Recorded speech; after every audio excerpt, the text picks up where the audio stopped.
안녕하세요. 법선생TV 허인규 변호사입니다. 오늘 이 시간에는 유류분 반환 청구권의 행사나 또는 반환의 방법에 대해서 좀 알아보도록 하겠습니다.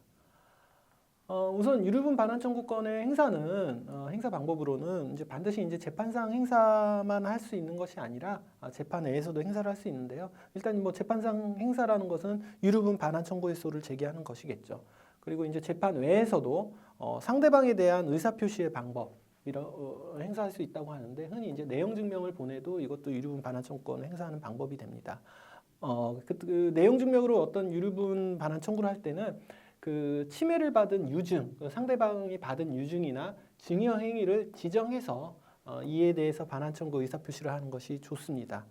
그리고 이런 식으로 재판상이든 재판에든 유류분 반환 청구권 행사를 하면 가장 큰 효력은 이제 소멸시효가 중단된다는 것이죠. 이전 시간에서 설명드렸던 이제 유류분의 소멸시효 기간이 있는데 그 기간이 지나면 유류분 반환 청구권을 행사할 수 없으니까 그 안에 반드시 행사를 하면 될 것 같습니다.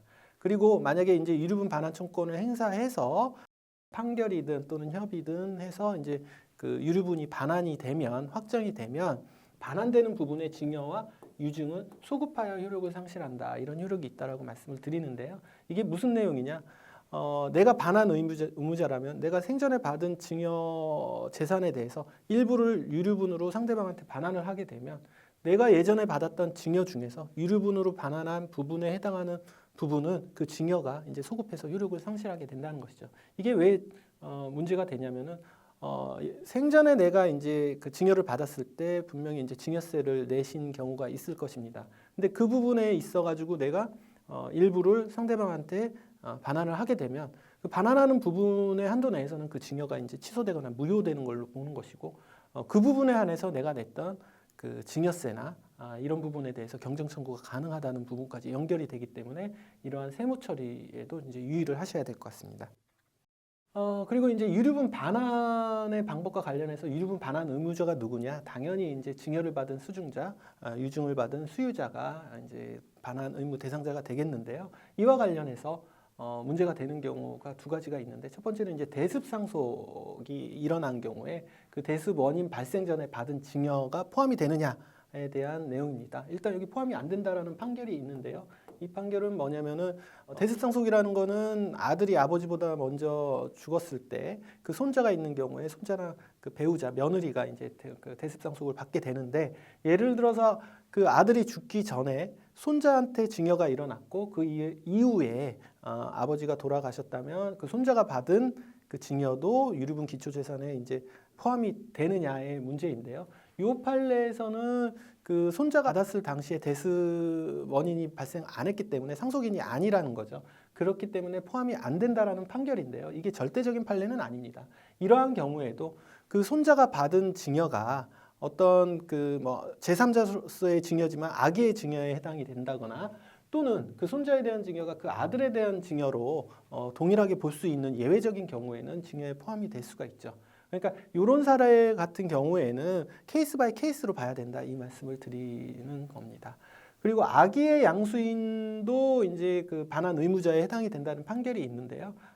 예를 들어 가지고 증여받은 부동산을 제3자한테 넘겼을 때 그 증여받은 부동산을 넘겨받은 양수인에게 유류분 반환 청구가 가능하냐와 관련해서 이러한 경우에도 그 재산이 타인에게 양도된 경우에 그 양수인이 양수받은 사람이 양도 당시 유류분 권리자를 해함을 안 때에는 양수인에 대해서도 그 재산의 반환을 청구할 수 있다라고 판단하고 있는데요.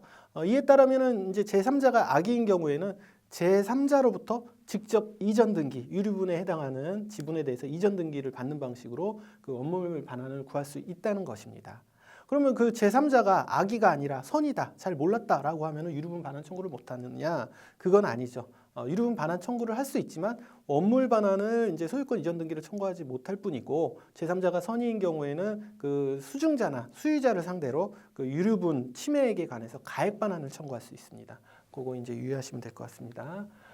그 다음에 이제 유류분 반환을 행사하는 방법과 관련해서 그 일단 이제 소로 청구를 한다면 유류분 반환 청구 해소를 제기해야 되는데 이 소송은 이제 가정법원이 아닌 민사법원에 청구를 해야 되고 통상 공동소송에 해당합니다.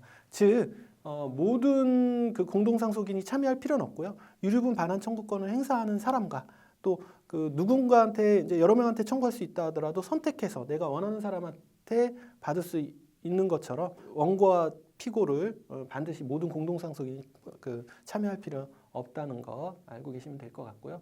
일반적으로 이제 원물 반환 원칙이라는 것, 즉 부동산 같은 경우에는 그 침해액에 해당하는 지분에 해당하는 소유권 이전 등기 청구를 하는 것이 이제 원칙인데 예외적으로 가액 반환을 청구할 수 있는 경우가 있습니다. 첫 번째는 이제 당사자 간의 반환 방식에 합의한 경우, 가액 반환으로 합의한 경우 너무 당연한 것이고요. 그리고 이제 증여나 유증 후에 그 목적물이 처분된 경우가 있을 수 있습니다. 이런 경우에는 당연히 원물 반환이 불가능하니까 가액 반환이 가능한데 아까 이전 페이지에서 말씀드린 바시피 악의의 양수인의 경우에는 원물 반환을 청구할 수 있다는 것까지 알고 계시면 될 것 같습니다. 그 다음에 이제 증여나 유증 후에 그 목적물에 그 부동산에 저당권과 같은 제한 물건이 설정된 경우에는 그 유류분 반환 청구권자가 그 지분으로 받게 되면은 그 저당권의 제한을 받기 때문에 그러한 경우에는 원물 반환을 강제하는 것이 이제 부당하다는 것이죠. 그런 경우에는 이제 원물 반환 대신에 가액 반환 청구를 할 수 있습니다. 그런데 이 경우에도 그 반환 청구권자가 내가 그러한 부담을 갖고서라도 지분으로 원물 반환 받고 싶다라고 하면 법원은 그 원물 반환을 결정을 내릴 수밖에 없습니다. 그거는 이제 그 반환 청구권자가 그 위험을 감수한다는 것이니까요. 그리고 이렇게 가액 반환 시 그 반환 금액을 산정하는 기준은 사실심 변론 종결 시 기준으로 하게 됩니다. 이거는 그 유류분 부족액을 산정할 때의 그 가액은 상속 개시 시로 하는 거와 구별이 된다는 것을 좀 주의하시면 될 것 같습니다. 오늘은 이렇게 유류분 청구권의 행사 방법과 그 다음에 반환의 방법에 대해서 이제 자세히 알아봤는데요. 이와 관련해서 다른 그 궁금한 사항이 있으시면 언제든지 저희 법무법인 율쌤으로 연락 주시면 감사하겠습니다. 저는 다음 영상에서 다시 뵙겠습니다.